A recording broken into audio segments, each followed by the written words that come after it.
Hazırda Milli Məclisdə müzakirə olunan və bir neçə oxunuşda da qəbul olunan qanun layihəsinə görə çoxuşaqlı analar demək vaxtından 5 il tez 65 yaşda yox, 60 yaşda pensiya çıxmaq imkanına malik olacaqlar.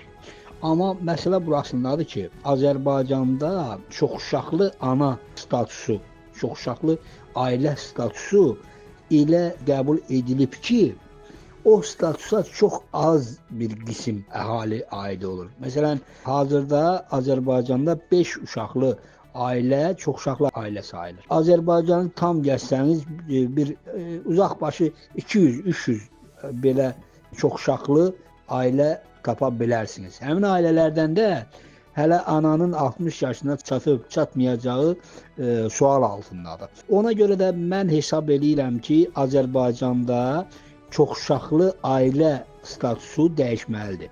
Ölkədə 3 uşağı olan ailələr çoxuşaqlı ailələr sayılmalıdır. Bugün orta statistik Azərbaycan ailəsi 4 nəfərdən ibarətdir. 2 valideyn, 2 də uşaq. 3 uşağı olan çox az ailələr var. Amma 5 uşağı, 4-5 uşağı olan nadir ailələr var.